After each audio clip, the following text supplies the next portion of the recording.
Bonjour tout le monde, bienvenue sur ce nouveau live métier My Future. Alors voilà, petit délai,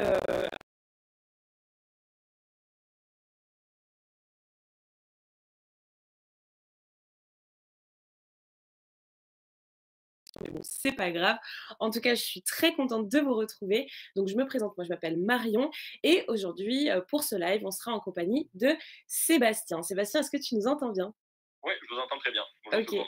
le monde. Bonjour. Alors comme vous pouvez constater, on a, Sébastien au téléphone, donc vous ne pourrez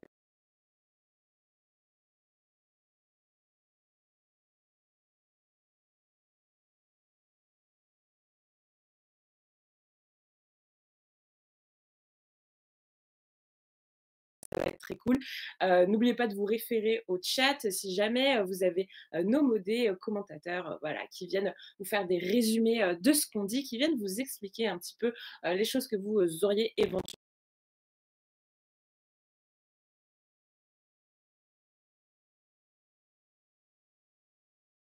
remarques, des observations. Enfin bref, peu importe comment vous vous sentez, n'hésitez pas à le partager dans le chat. Alors, on va commencer ce live qu'on attend impatiemment depuis tout à l'heure. Donc, on va pouvoir commencer et ça va être très chouette. Donc, Sébastien, toi, tu es ce qu'on appelle vendeur conseil chez Point P. C'est ça. Qu'est-ce que Point P? C'est quoi l'activité de Point P? Alors, PMP, c'est un négoce en matériaux de construction. Donc, Ok. en fait, c'est tout simplement un magasin dans lequel on vend tous les matériaux qui vont être nécessaires pour la construction de la maison. Ça va partir de la fondation, donc qui est la base de la maison, Ok. jusqu'à l'aménagement intérieur, donc tout ce qui va être meubles hein, et voilà, vraiment du début à la fin de la construction de la maison. OK, d'accord, donc vraiment, complet. Donc toi, tu Oui. es vendeur conseil. Qu'est-ce que c'est un vendeur conseil? En fait, c'est juste tu vends quoi? Alors, moi, je suis à la partie gros œuvres, matériaux D'accord. de construction. Donc, en fait, ça va être de vendre tous les matériaux qui vont être nécessaires pour la construction de la maison, mais pas vraiment la partie aménagement intérieur. D'accord. Ça va être tout ce qui va être pour l'élévation des murs, les parpaings, la toiture, voilà, tout ça. OK, d'accord. Bon, bah, c'est très clair. Alors, on va, pouvoir regarder ce que tu fais au quotidien, en quoi consiste ton métier, donc voir vraiment les grandes tâches, les grands aspects de ton métier au jour le jour. Donc, déjà, évidemment, un aspect super important, c'est l'aspect de vente. En quoi ça consiste exactement? Enfin, on sait tous ce que c'est que la vente, mais toi, ça prend quelle forme, du coup, pour ton métier? Ah, excuse-moi, ça a coupé, j'ai pas très bien entendu. Ah, alors je disais, il y a un aspect, un des aspects, qui compose ton métier, qui compose ton quotidien, c'est la vente. Mais Oui. même si tout le monde sait ce que c'est que la vente, il y a toujours, comment dire? C'est toujours différent en fonction du contexte et du milieu dans lequel tu travailles. Donc Oui. toi, pour Point P, en quoi ça consiste la vente justement? Alors la vente, hein, elle va se dérouler en plusieurs étapes. Donc la première chose, ça va être l'accueil du client au magasin. Mmh. Euh, un client, dès qu'il arrive chez nous, il faut qu'il soit de suite pris en considération, qu'il ait conscience qu'on va s'occuper de lui. Après, ça va être de découvrir ses besoins, qu'est-ce qu'il attend de nous, pourquoi il se rend dans notre enseigne. Mmh.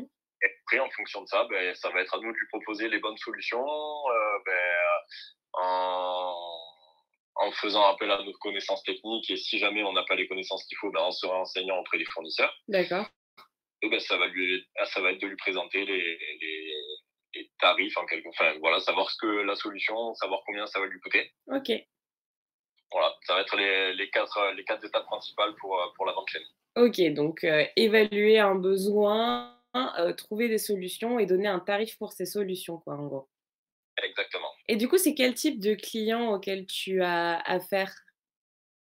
Alors, on a environ 80% de la clientèle qui sont des professionnels, OK, soit des grosses enseignes, des gros groupes comme par exemple Bouygues, ou, voilà, des enseignes qu'on voit un peu partout sur le territoire national. OK. Ou alors, sinon, ça peut être aussi des plus petits artisans, donc vraiment à l'échelle locale. Et après, on a 20% de particuliers environ.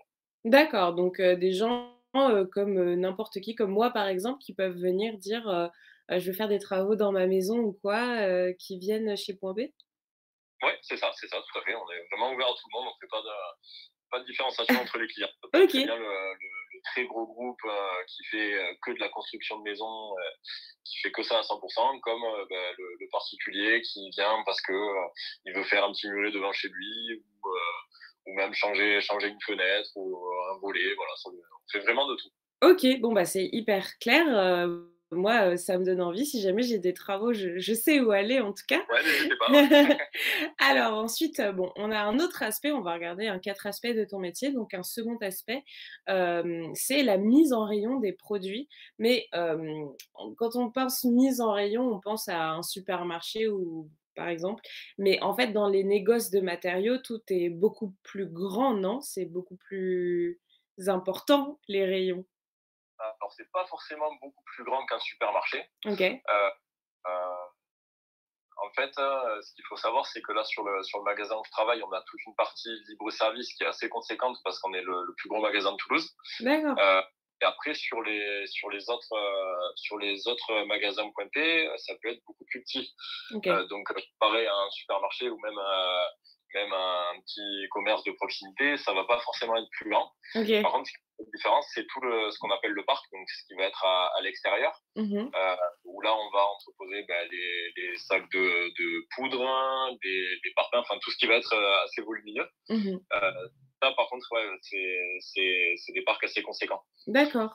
Et après, ce qui concerne la mise en rayon, pour revenir sur ce point de mon métier, moi j'ai une petite particularité, c'est qu'en fait, je m'occupe du libre-service. D'accord. Euh, où 3 fois par semaine, je reçois des livraisons de notre base logistique. Donc ça, OK. pour le coup, c'est un peu pareil que de la grande surface. C'est des transporteurs qui nous amènent tout ce qu'on a besoin, tout ce dont on va vendre aux clients en fait. Parce qu'on n'est pas forcément producteur, donc Ouais, ouais, ils on n'a vous pas apportent, tout directement sur site, mais OK, voilà, on se fait acheminer 3 fois par semaine. Et d'accord. après, du coup, voilà, ça arrive tout sur palette, hein, et du coup, moi après, je m'occupe de ranger tout ce qui arrive sur palette, contrôler les stocks, hein, et tout mettre en règle. D'accord, OK. OK, bon, OK, bah, je ça fait déjà pas mal de choses à gérer et on n'a pas, fini, donc on va continuer. Donc au-delà de la vente et de la mise en rayon, il y a l'inventaire et le suivi des stocks. Alors ça Ouais. fonctionne comment du coup?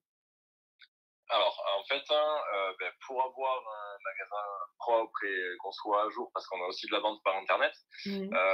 faut que tous les stocks soient à jour, hein, et puis surtout, on est sujet au vol, hein, à la casse, hein, à des erreurs aussi. Ah Donc ouais? du coup, une fois par semaine, je me suis imposé en général, ça tombe le jeudi parce que c'est une journée un peu plus calme pour moi. OK. Imposé le jeudi de faire des inventaires. Donc en gros, je me sors des feuilles de comptage avec les articles d'une certaine zone du magasin, et je vais compter tous les articles que j'ai en rayon. Et après, je compare ça avec la base de données du magasin pour savoir l'écart qu'il y a entre ce que je suis censé avoir en stock, le stock virtuel en quelque sorte, et le Mmh. stock réel. OK, mais alors, pardon, ça m'a interpellée quand tu as dit que vous aviez des vols ou des trucs comme ça. Je savais pas que c'est comment ça se fait? Comment c'est possible? Mais comment ça se fait? Comment c'est possible? C'est une bonne question. Non, en fait, on n'a pas. C'est beaucoup de petits articles qui sont à l'intérieur du magasin. D'accord. Pas mal de tournevis, de la visserie, enfin plein d'accessoires. Mmh. Et du coup, malheureusement, c'est assez facile à voler et on n'a pas forcément des gens bien intentionnés qui viennent. Mmh. Donc, des fois, pour gagner 3 euros, il faut mettre une boîte de vis dans la poche de la veste ou quelque chose comme ça. OK, Donc, d'accord. du coup, pour pouvoir rester quand même à jour sur les stocks, hein, voilà, on est obligé de s'imposer ces inventaires toutes les semaines. Après, il n'y a pas que du vol, hein. Ça peut arriver aussi que nous, en magasin ou même un client par erreur casse un Mmh. produit. Oui. Euh, et comme on peut plus le vendre, il faut le faire sortir des stocks. Ou alors, ça peut être une erreur aussi à la vente. On va vendre un produit et on va en donner un autre. Enfin, il peut OK. y avoir plein de raisons pour ces écarts. D'accord, OK. Donc, quand même un inventaire, toutes les semaines. Donc, il y a effectivement pas mal de choses à surveiller, à prendre en compte. Et encore un autre aspect de ton métier, ça fait beaucoup de choses, hein. Je me rends compte que tu fais beaucoup de choses, Sébastien, c'est, le zonage. Alors explique-nous ce que c'est que le zonage, s'il te plaît? Alors, le zonage, ça va un peu avec la mise en rayon des produits. D'accord. En fait, quand je reçois les palettes avec tous les articles dessus, ça arrive qu'il y ait des nouveaux produits. Alors, soit qui viennent en remplacement d'un ancien, soit qu'on n'avait pas du tout avant. Et ces produits, il faut leur trouver une place dans le magasin. OK. C'est quelque chose que j'ai pas forcément expliqué avant. En fait, le magasin, il est segmenté en plusieurs zones. D'accord. Et dans chaque zone, après, il y a différents emplacements et chaque emplacement correspond à un article. Et du coup, quand on reçoit des nouveaux produits, eh ben, il va falloir leur attribuer une zone qui correspond à peu près à la famille de produits et OK. après un emplacement à l'intérieur de la zone. OK. OK, d'accord. Bon, beaucoup de choses à Et appréhender. pour que ce soit plus simple pour les clients, pour se retrouver un peu dans le magasin et pour nous aussi, on a classé ça par famille de métiers, hein. D'accord, OK. OK. Bon, en tout cas, c'est vaste, il y a beaucoup de choses, mais c'est très bien Ouais, expliqué. pas mal de Hem, choses à faire, mais on s'ennuie pas au moins. ah ouais, c'est clair. On a Imanou60, dans le chat qui nous demande du coup, de toutes les missions dont tu nous as parlé, laquelle est ta préférée? J'ai pas vraiment de préféré. Ouais, si, en fait, il y en a. En fait, il y en a deux qui démarquent un peu, c'est le zonage et la mise en rayon. OK. Je fais la mise en rayon parce que ça fait bouger un peu et rester assis derrière un bureau toute la journée, c'est bien, mais ça me correspond pas trop. Enfin, j'aime bien bouger un peu à droite à gauche. OK. Donc, bon, ça, c'est cool pour ça. Et après, le zonage, ça me plaît beaucoup parce que faut avoir, c'est de l'organisation. Et en fait, de base, je suis quelqu'un de pas très organisé. OK. Et du coup, ça me force un peu à m'améliorer là-dessus. D'accord. Et je trouve ça intéressant. OK, écoute, trop bien, c'est hyper clair et c'est marrant justement quelque chose où tu es, un peu moins, naturellement fort, on va dire et que tu doives le faire dans ton travail, que tu apprécies ça parce que finalement ça t'influence donc c'est trop intéressant, comme, perspective. On va, continuer, on va regarder ton parcours. Alors donc, ton parcours qui est pas forcément, ce qu'on imaginerait vu que Non, pas du maintenant tu tout. travailles chez Point P. Donc tu as commencé par un bac scientifique. C'est ça. Quelle spécialité? Il y avait des spécialités? Alors, c'est deux différentes parce que je l'ai raté la première année. Donc, Ah en premier, d'accord, j'ai choisi physique-chimie, très OK. mauvais choix. OK. Euh, et du coup, la deuxième année, j'ai pris SVT. OK, donc là ça s'est mieux passé du coup? Ça s'est mieux passé, ouais. Ouais et donc une fois que tu as eu ton bac scientifique, eh bien, tu pas parti dans la direction qu'on penserait puisque tu as fait une école de musique du coup? C'est ça. En fait, le bac scientifique, je l'ai choisi un peu par défaut parce que je savais pas vraiment quoi faire après le bac. Et comme tous mes collègues sont partis en bac scientifique, j'ai suivi. OK. Je, comme ça, j'allais bien m'amuser. Ne faites pas ça, très mauvais choix. Du coup, après le bac, comme je savais toujours pas ce que je voulais faire et que je suis passionné de musique depuis que je suis tout petit, je me suis lancé dans une formation dans une école de musique. D'accord, C'était à peu près 20 heures par semaine, hein, où tous les jours j'y allais, j'avais des cours sur toute la théorie de la musique, le solfège, l'histoire de la musique, et trop après bien. toute une partie pratique pour développer un peu, développer la pratique tout simplement. C'est génial et tu faisais quoi du coup comme, instrument? Je fais de la guitare et de la batterie. Ah ouais! Mais trop bien, tu peux presque monter un groupe de rock, tout seul. Ouais, presque. En fait, c'est Oui. tout faire en même temps, mais en décomposant, il y a moyen de faire quelque chose. OK, c'est cool et on nous demande dans le chat, ça vous sert aujourd'hui la SVT et la musique ou pas du tout? La musique, ça me sert parce que alors j'ai arrêté sur le côté professionnel, mais je continue quand même en loisir. Donc, ce D'accord. que j'ai appris pendant l'année de formation, ça m'a bien servi. Après, ce que j'ai appris en SVT, ça me sert plus trop parce que je suis pas du tout dans cette branche-là. Ouais. Euh, En fait, si j'avais un peu mieux réfléchi à ce que je voulais faire plus tard, je pense que je me serais plus orienté vers des études en rapport avec le commerce directement. Mmh. Et là, pour le coup, ce que j'aurais appris en cours, ça m'aurait beaucoup plus servi dans ma vie de tous les jours. Mmh. Mais bon, tu pouvais pas, savoir, enfin peut-être que tu savais pas, à l'époque, vers où tu allais Ouais, aller. C'est Et ça, je savais pas trop vers quoi m'orienter. Et donc, du coup, bah, quand on est au lycée et qu'on nous vante un peu les différentes branches, on nous offre la S comme celle ouvrant le le plus de plus de voix. possibilités derrière. Mmh. Bon, au final, là, ça m'a pas fermé les portes, mais ça me les a pas plus ouvertes que ça. Oui. Alors, attendez, j'ai un éternuement qui va arriver à un moment donné, voilà, vous êtes prévenus.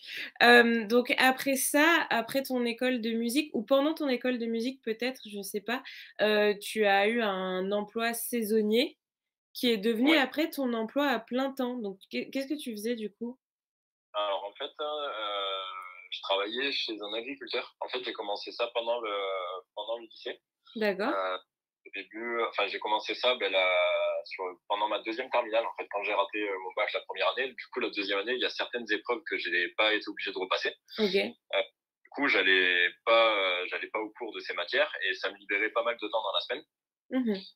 Et du coup, bah, plutôt que de rester à rien faire, sur ces heures de libre, j'allais travailler chez un agriculteur en fait. Donc, j'étais dans les champs en train de ramasser des fruits et des légumes. D'accord. Euh, et puis, bah, après, ça m'a permis du coup de me payer la formation à l'école de musique. Mmh.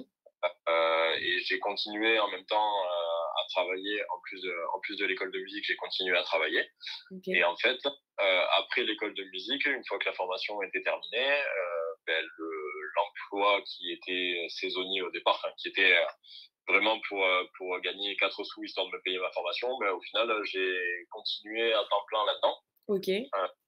C'était un peu compliqué avec la musique parce que même si c'est une passion, c'est quand même très compliqué d'en vivre D'en vivre, ouais. et surtout c'est très instable comme milieu. Mmh. Et du coup, enfin, c'était pas vraiment ce dont j'avais envie. Enfin, c'est surtout l'instabilité en fait qui m'a un peu calmé là-dedans. OK. Et du coup, je me suis mis à travailler à temps plein chez l'agriculteur avec qui je travaillais. Et du coup,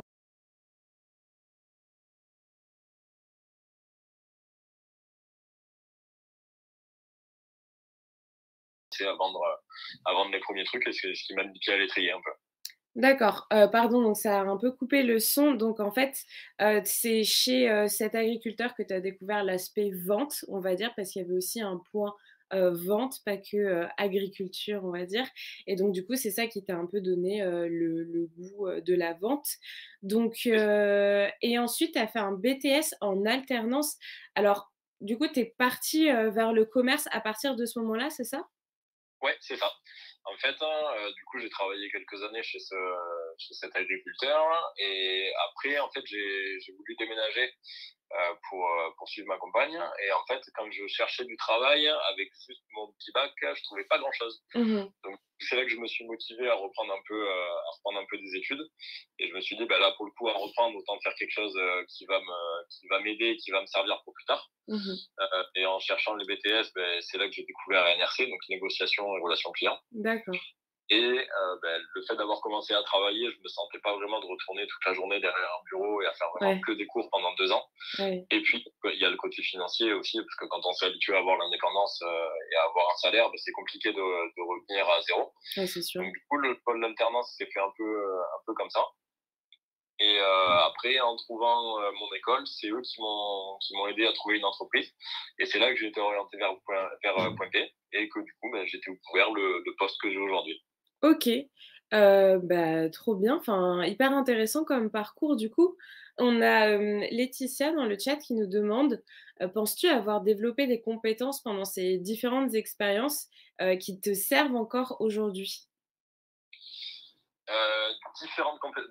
Oui, forcément, il y a toujours on apprend toujours des nouvelles compétences en fonction du parcours, mais c'est plus, euh, c'est plus des leçons de motivation en quelque sorte que j'ai retenu de tout ça. C'est que OK, c'est pas forcément grave de pas savoir ce qu'on veut faire et de se tromper de chemin.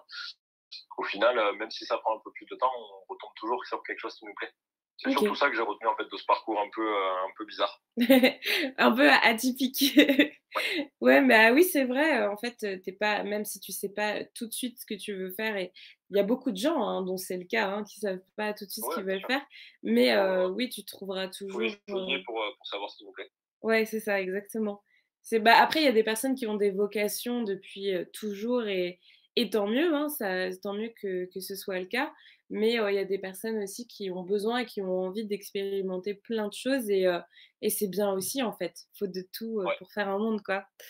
OK, donc du coup, tu as fait ton BTS en alternance et tu étais déjà chez Point P finalement, quand tu faisais c'est ton ça. alternance et tu as commencé en tant que vendeur au comptoir.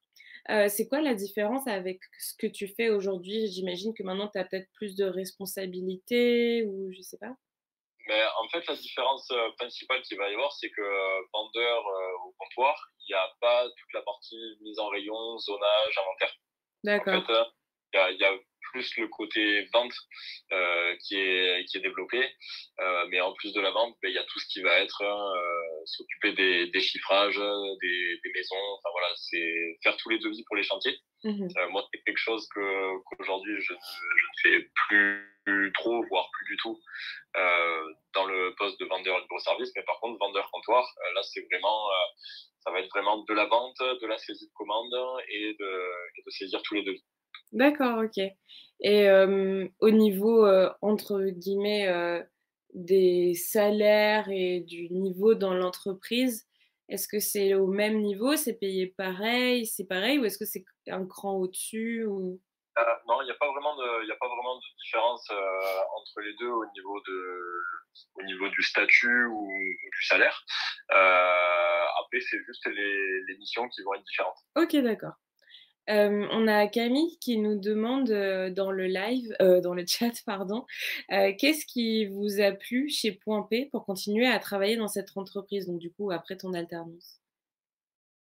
Ben, en fait, ce qui m'a plu, c'est le milieu de la construction, des matériaux de construction et tout ça. En fait, c'est quelque chose que je D'accord. connaissais pas du tout.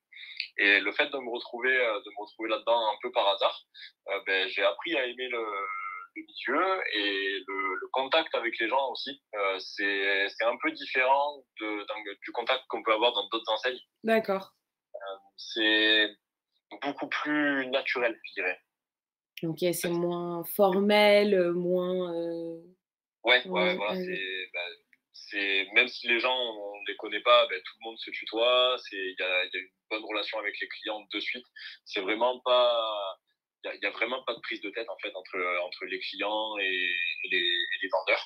Et même dans les gens de la même enseigne, le rapport à la hiérarchie est quand même assez agréable. C'est pas les chefs inaccessibles dans leur bureau à qui on peut jamais parler. Enfin, c'est vraiment à taille humaine et tout le monde est accessible. Et voilà, moi, c'est vraiment ce côté-là qui m'a plu.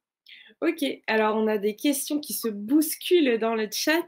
Lynn qui nous demande, quelles sont les perspectives d'évolution chez Point P, du coup? Il y en a beaucoup. Il y en a beaucoup et c'est les OK, avantages d'être dans une grosse enseigne comme Point P et même d'un gros groupe parce que Point P appartient à Saint-Gobain. Donc, d'accord. c'est un des leaders mondiaux sur ce domaine-là. Et du coup, les possibilités d'évolution, elles sont vraiment nombreuses et variées. C'est assez facile de changer de poste si on s'en donne les moyens. Moi, par exemple, j'ai fait du coup les 2 ans d'alternance au comptoir hein, et à peine sorti de l'alternance, on m'a proposé de prendre le poste au libre service. Donc c'est pas en soi une grosse évolution, mais c'en est quand même une petite. Enfin, pour moi en tout cas, Mmh. euh, bien qu'on nous fasse confiance et qu'on nous confie des missions différentes.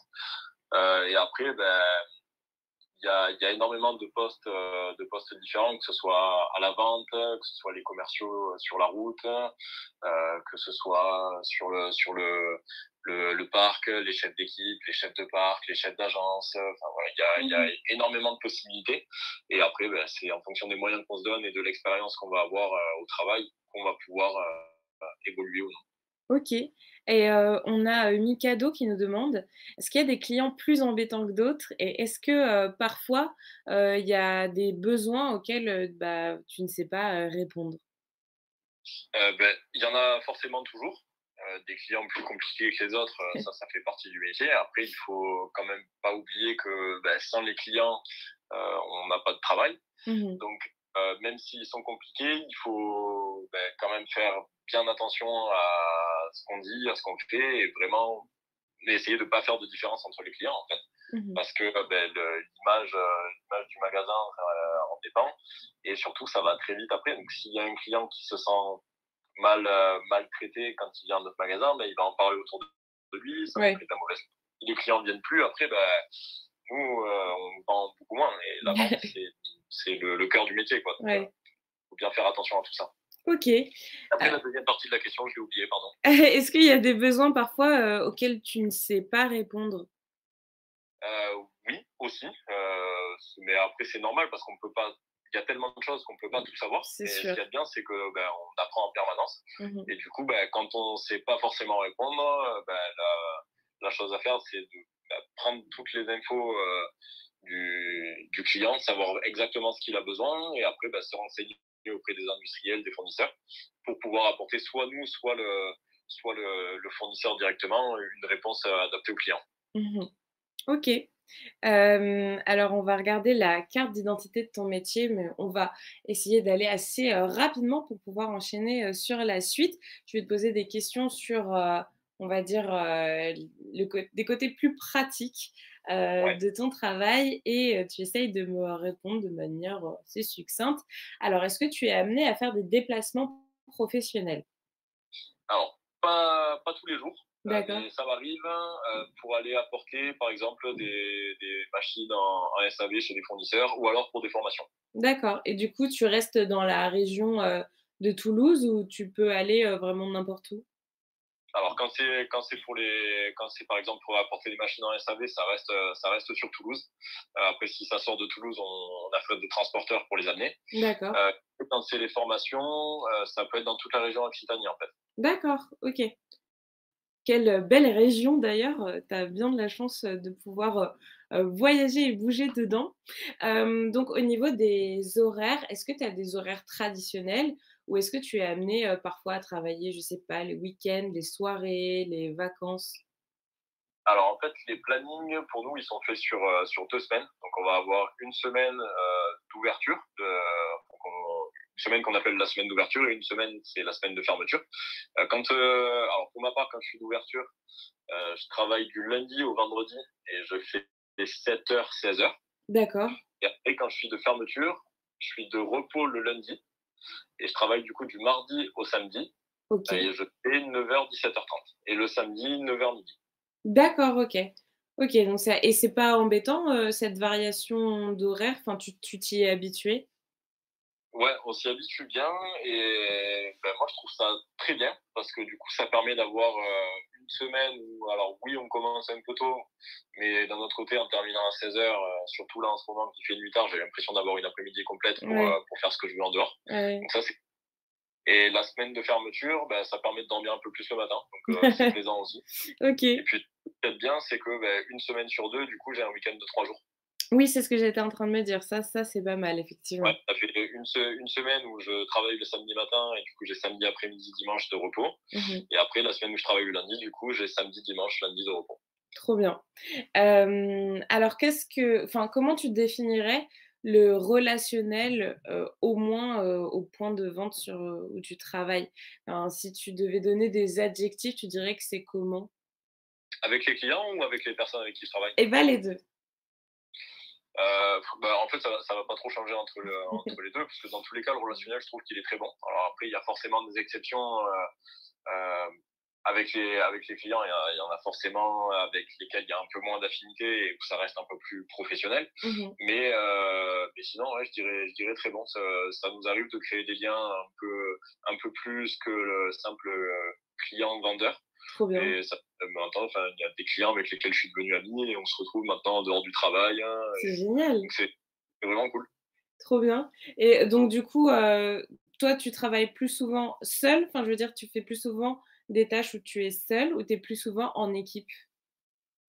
Alors, les tâches, je les fais seul, mais je suis quand même en équipe. En fait, D'accord. on a tous tous nos bureaux sont au même endroit. On est Mmh. tous à côté.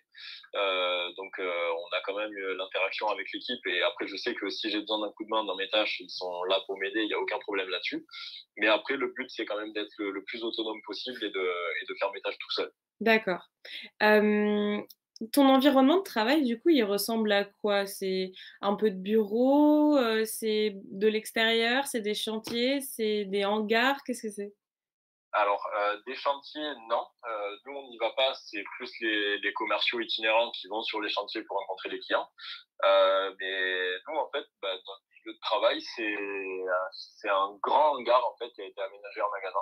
D'accord. Euh, donc, on a une partie avec une salle d'exposition où on a tous les carrelages et tout ça en exposition. Après, il y a toute une partie libre-service, donc qui peut ressembler un peu à une grande surface, mais pour du bricolage. Donc, par exemple, comme dans les autres enseignes concurrentes, le Roi Merlin, Ouais. Bricoman. Voilà, ça va être un peu le même style. Et après, on a chacun un bureau, donc ça fait un grand comptoir avec plusieurs postes derrière. Ok. Voilà. Et après, on a toute la partie parc. Donc là, c'est un grand terrain avec des hangars dessus. Et il y a un peu de tout. Il y a un peu de tout après sur le parc. D'accord. Et du coup, ce métier, il t'apporte quoi? À part ta rémunération, mais il t'apporte quoi au quotidien, du coup? Pas mal de connaissances qui peuvent me servir en dehors parce que là, j'arrive à un âge où je commence à m'intéresser à construire ma maison et tout ça. Et du coup, ce que j'apprends au travail, ça me sert beaucoup là-dedans. Ah bah, trop Euh, bien. Donc ça après c'était pas la raison principale, mais du coup les connaissances qu'il y a au travail peuvent servir dans la vie de tous les jours. Et puis en dehors de ça, ça développe le relationnel avec les clients. C'est quelque chose que j'aime beaucoup. Mmh. Et justement, en termes de rémunération, pour le coup, une personne qui sort d'études et qui commence à faire, le métier que tu fais, elle peut espérer combien par, an, par exemple? Alors ça, je pense que ça doit dépendre des enseignes parce qu'il n'y a pas Mmh. vraiment de grille salariale fixe en fait pour ce Mais poste-là. mettons Ça- chez Point P, du coup. Pardon, ça a coupé, j'ai pas entendu. Mettons, chez Point P, ce serait combien à peu près, la fourchette? On va faire un petit calcul vite fait. Enfin, vraiment en sortant du BTS, quand c'est le tout premier travail, pas d'expérience, pas d'ancienneté, tout ça, je pense que brut, on peut être aux alentours des 20 000 € par an. D'accord, OK. Et après, du coup, tu as des perspectives d'évolution, enfin, tu peux faire ton petit bonhomme de chemin, quoi. Ouais, ouais, ouais, voilà. Après, il y a l'ancienneté qui va être prise en compte, il y a des évolutions, il y a les différentes tâches qu'on va nous accorder qui peuvent valoriser un peu tout ça. Donc, après, ouais, ça peut très vite changer, très vite évoluer. OK. Hem, Tu es amené à parler d'autres langues que le français dans le cadre de ton travail? Normalement, non. Après, ça arrive des fois qu'on ait des clients étrangers, donc ça peut, oui, ça peut nous arriver. Ça peut arriver, mais c'est pas Non, un c'est rare quand même, hein. c'est pas un C'est vrai. prérequis, quoi. Ah, pardon, j'ai toujours pas entendu, je suis Ça peut désolé. arriver, mais c'est pas un prérequis, quoi. Ouais, ouais, c'est ça. En fait, ça fait pas du tout partie des critères qu'on nous demande, mais ça peut arriver. Voilà, ça doit arriver 4 ou 5 fois par an qu'il y ait des clients étrangers qui viennent et qui nous parlent. La plupart du temps, c'est anglais. OK. Euh, Après, il y a pas mal d'Espagnols ou de Portugais qui viennent se fournir chez nous. Alors après, ça peut peut-être venir aussi du fait qu'on n'est pas trop loin de la frontière Bah, espagnole. oui, c'est ça, oui. Donc après, suivant les régions, ça peut changer. Mais non, sinon, les langues étrangères, c'est pas vraiment un critère requis. OK. Et Mais c'est qu'est-ce que toujours. oui? Oui? Allô? Oui? Non, ça avait coupé. Non, je disais que c'était pas un critère obligatoire, mais c'est toujours un plus, les langues étrangères. Ouais, ça c'est sûr. Bah, même, si on veut faire d'autres choses, après ou voir, d'autres types de métiers ou quoi, c'est toujours, bien de pouvoir, parler, d'autres langues, que le français.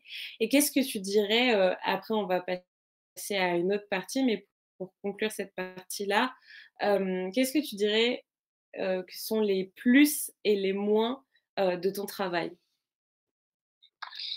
Les plus, je dirais déjà la bonne ambiance, que ce soit avec les clients ou les collaborateurs. Mmh. Il y a vraiment une bonne ambiance de travail. Enfin, ça fait plaisir de venir travailler le matin, on ne vient pas reculant. Mmh. Ça, c'est important. Et après, il y a toutes les connaissances techniques aussi. Alors, Ouais, donc, comme comme je tu nous disais tout à l'heure, disais. c'est vraiment enrichissant d'apprendre de nouvelles choses et de venir au travail et de ne pas faire pareil tous les jours, hein, Mmh. et de se dire que ce qu'on a appris la veille, c'est bien, mais que le lendemain, on va pouvoir en apprendre encore plus, quoi. Mmh. Et en moins? Et les moins, pour l'instant, il n'y en a pas vraiment. OK. Pas grand-chose qui me vient en tête là pour les côtés négatifs pour l'instant. Alors ça veut pas dire qu'il y en a, ça veut pas dire qu'il y en a pas, mais en tout cas, il y en a pas un qui me marque en particulier. Mais trop bien, bah, c'est bon signe alors. Si tu sais pas nous donner un mauvais point, enfin ou un moins bon point, c'est que tu es bien là où tu es, visiblement. Ouais, bah oui, c'est ce qui est intéressant. Après, je pense que le jour où on voit plus le côté négatif que Bien le côté sûr. positif, c'est qu'il faut changer de travail, quoi. Oui, oui, c'est sûr. On a Mikado qui nous demande, où est-ce que tu te vois dans 10 ans? J'en sais rien du tout. Je suis très mauvais. Je suis très très mauvais pour me programmer sur 10 ans. Je sais que dans les années qui arrivent, j'aimerais bien évoluer un peu et avoir un peu plus de responsabilités, essayer de gérer une équipe ou quoi. Mmh. Il y a un poste qui me plairait bien, moi, ça serait d'être chef d'équipe, par exemple, sur le parc ou quoi. OK. Mais après, est-ce que ça doit arriver dans 2, 3, 5 ou 10 ans? Ça, je ne saurais pas du tout le dire. Et après, sinon, peut-être pour plus tard, mais peut-être plus sur une fin de carrière, j'aimerais bien essayer d'avoir ma propre enseigne. Alors, pas OK. forcément du coup dans les matériaux de construction, mais j'aimerais bien essayer d'ouvrir quelque chose à moi. D'accord. Bon, bah, voilà, donc tu sais pas exactement, mais tu as quand même quelques petites Ouais, idées. oui, en fait, en y réfléchissant, j'ai quand même quelques petites idées, mais rien de très précis. OK. Alors, on va regarder les compétences que tu penses vraiment, nécessaires pour faire le métier que tu fais ou en tout cas auquel toi tu fais appel, tous les jours. Oui, Donc premièrement, bah, le tout ce qui va être le contact, en fait, avec les gens. On voit que c'est très, très, très important pour toi, vraiment c'est le maximum. Donc aimer le contact avec les autres, mais aussi, ne pas être timide et être à l'aise avec les gens. Qu'est-ce que tu donnerais comme conseil à quelqu'un qui a de la timidité, mais qui aimerait ne plus l'être justement? de pas avoir peur des autres, tout simplement. En fait, moi, de base, je suis quelqu'un d'assez timide aussi, et le fait de travailler un peu dans le milieu du commerce, ça m'a fait dépasser un peu cette timidité. Donc, ce qui est bien, c'est que j'ai commencé doucement quand j'étais chez l'agriculteur, où j'étais pas trop à la vente et un peu caché dans les champs. Ouais. Euh, En fait, le fait d'y venir progressivement, au final, ça a commencé à aller de mieux en mieux. Et Mmh. puis après, en arrivant chez Point P, quand on est confronté tous les jours à des personnes qu'on connaît pas et qu'on est obligé d'échanger avec eux, en fait, ça nous force à dépasser cette timidité. Et au final, c'est quelque chose qui est complètement oublié maintenant. Et c'est bien parce que au final, le travail permet de nous développer sur le plan personnel. Trop bien, ouais. Ouais, ouais, bah, oui, c'est sûr, et ça fait, comme tu disais tout à l'heure, tu pas la plus grande organisation et du coup de devoir être très organisé au travail, bah, c'est une bonne chose pour toi et de la même manière que tu avais de la timidité et que devoir te confronter aux clients, ça t'a aidé avec ta timidité donc en fait, le fait de faire et le fait d'avoir des obligations au travail, ça peut aider au développement personnel, en fait. Ça peut aider Ouais, à se développer, quoi. ouais, Hem, complètement.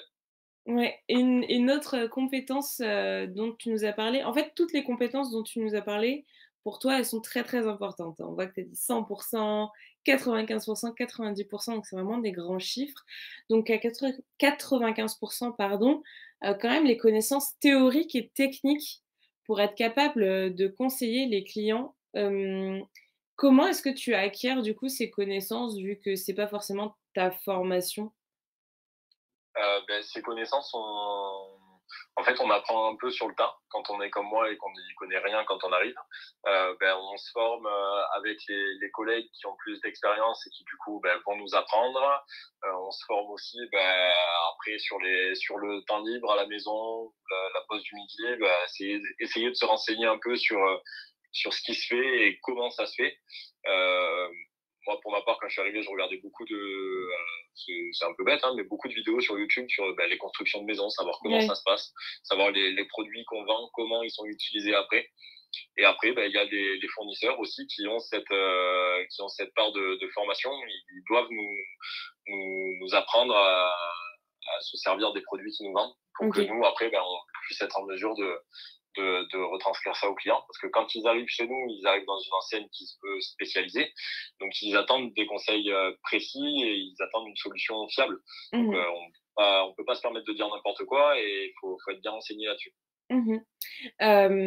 Bah, oui et puis, tu fais bien de mentionner, YouTube parce que c'est vrai qu'il y a de plus en plus, il y a beaucoup de personnes même qu'on reçoit parfois ici en live qui nous disent, bah, que YouTube c'est top. Par exemple, on a des personnes qui sont, programmeurs ou des choses comme ça et en fait, bah, qui apprennent plein de choses par YouTube et faut pas, rejeter, ces sources de savoir-là aussi, hein. Il y a plein de choses qu'on peut apprendre, par nous-mêmes, en allant sur YouTube, en regardant des petits tutos et tout, donc voilà. Et la troisième compétence dont tu nous as parlé, tu nous en as déjà parlé tout à l'heure, donc je ne vais pas forcément revenir dessus, mais on voit que c'est quand même très, très important, c'est le fait d'être organisé. Ça, c'est Ouais. vraiment, c'est central, hein, visiblement. Il faut vraiment, une bonne organisation, pour ton métier, sinon j'imagine que, bah, tu t'en sors pas ou que ça te complique quand même pas mal la tâche. Ouais, c'est ça. Sans ce côté organisation, on se laisse assez rapidement dépasser par les différentes tâches qu'il y a à faire. Mmh. J'avais un peu du mal au début, mais avec le temps, ça commence à aller un peu mieux. Et voilà, c'est même si de nature on n'est pas très organisé dans la vie de tous les jours, au final on arrive quand même à l'être un peu au travail, donc c'est bien. OK, bon, bah, c'est déjà, c'est un bon point. C'est bien de réussir à absorber autant de choses de son travail et que ça te serve finalement. On va parler des clichés et on arrive, sur la fin du live donc on va passer dessus, assez, rapidement. Un premier cliché, c'est que, finalement, en fait, c'est un milieu, très, masculin quoi, uniquement masculin même. Ouais, alors c'est quelque chose qu'on entend beaucoup, mais Mmh. au final, qui est pas forcément vrai. Surtout en ce moment, c'est un milieu dans lequel on voit de plus en plus de femmes. Et c'est bien aussi de voir de plus en plus de femmes parce que voilà, ça casse un peu ce côté un peu rustique et macho qu'on peut associer Ouais, au bâtiment. au bâtiment, ouais.